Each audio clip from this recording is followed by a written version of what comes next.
Jika kalian mengira bahwa warna urin itu tidak selalu berwarna kuning, ternyata urin juga memiliki beberapa variasi warna tergantung. Perkenalkan, ini adalah saya, Reski, kelas pendidikan biologi B.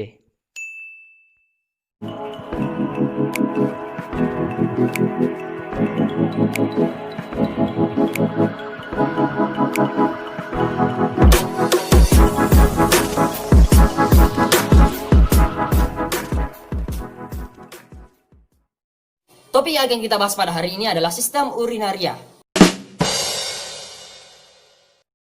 Sistem urinaria atau sistem perkemihan adalah salah satu sistem organ yang memproduksi, menyimpan, dan mengeluarkan urin atau yang akrab kita kenal dengan nama air kencing. Air kencing ini merupakan cairan sisa yang diproses oleh ginjal dan dikeluarkan melalui tubuh melalui proses urinasi.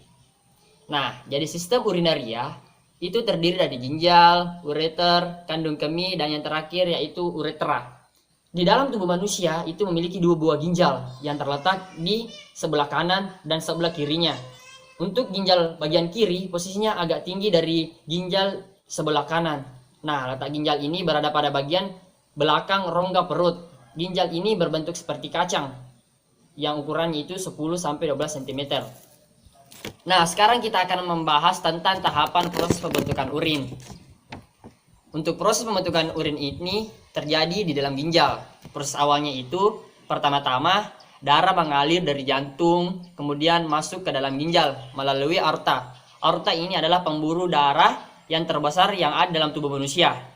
Darah yang mengalir dari aorta ini mengandung oksigen. Nah, setelah itu darah akan mengalir ke dalam ginjal melalui percabangan aorta yang dinamakan dengan arteri crenaalis. Nah, ini adalah penampakan bagian dalam ginjal. Daerah yang berwarna merah muda ini adalah korteks. Korteks ini adalah bagian luar daripada ginjal. Kemudian, daerah yang berwarna merah tua ini adalah medula. Medula ini adalah bagian dalam dari ginjal. Kemudian ada juga yang berwarna kuning. Ini disebut dengan pelvis renal. Nah, untuk proses pembentukan urin terjadi di nefron. Nefron ini terletak di dalam korteks dan medula dan jumlahnya sangatlah banyak. Bayangkan saja, dalam satu ginjal terdapat sekitar 1 juta nefron. Nah, untuk proses pembentukan urin di nefron ini terjadi melalui 3 proses yang kita kenal dengan proses filtrasi atau penyaringan, kemudian proses reabsorpsi, dan yang terakhir adalah proses augmentasi. Proses yang pertama adalah proses filtrasi atau proses penyaringan. Proses ini terjadi pada glomerulus.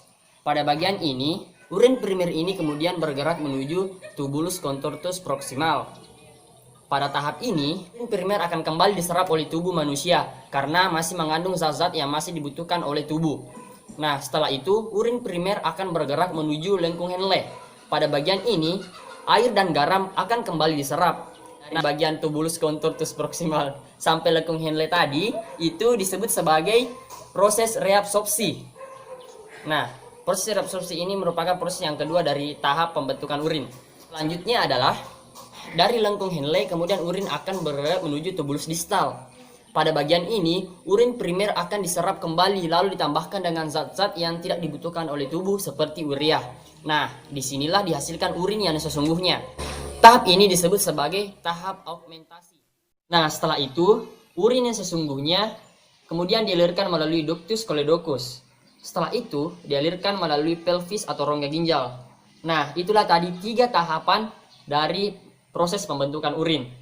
Setelah proses pembentukan urin selesai di ginjal, urin kemudian akan masuk menuju saluran ureter yang memiliki panjang 25-30 cm dengan lebar kira-kira 4-6 mm. Ureter adalah saluran muskular yang berbentuk silindris yang mengantarkan urin dari ginjal menuju kandung kemih. Selanjutnya, setelah melalui saluran ureter, urin kemudian akan disalurkan menuju kandung kemih. Nah, kandung kemih ini merupakan tempat penyimpanan sementara urin sebelum akan dibuang. Khusus pada orang dewasa, kandung kemih ini dapat menampung kurang lebih 500 ml air. Nah, sedangkan pada anak-anak hanya dapat menampung kurang lebih 113 ml air. Kandung kemih ini bersifat elastis dan dapat meregang bila terisi penuh. Namun akan kembali ke kondisi normalnya jika urin di dalam kandung kemih tersebut kosong. Setelah urin terkumpul dalam kandung kemih, urin akan dikeluarkan melalui uretra sesuai dengan jenis kelamin makhluk hidupnya. Nah, itulah tadi proses dari tahap awal pembentukan urin sampai kepada tahap dikeluarkannya urin dari dalam tubuh kita.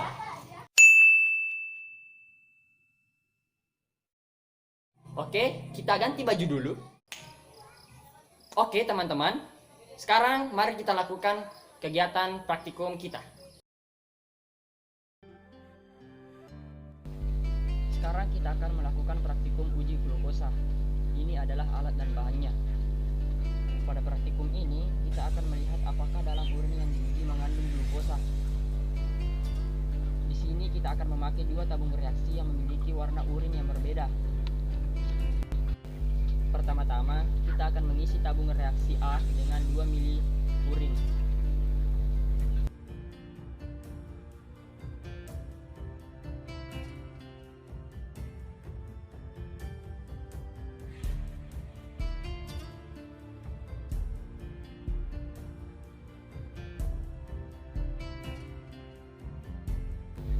Untuk tabung B dengan warna urin berwarna kuning, kita akan memberikan perlakuan yang sama dengan tabung A.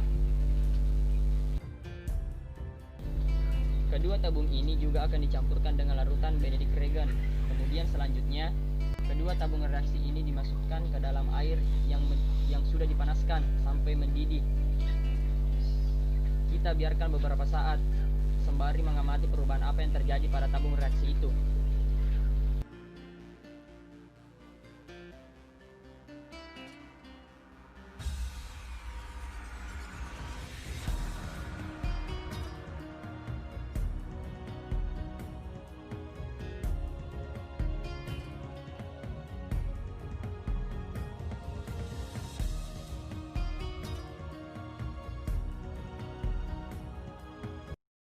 Kesimpulan yang dapat diperoleh setelah melakukan praktikum ini adalah urin yang tidak mengalami perubahan warna menjadi merah bata ataupun orange setelah ditetesi larutan Benedict Regan, Feeling A dan Feeling B, kemudian dipanaskan, berarti urin tersebut tidak mengandung glukosa.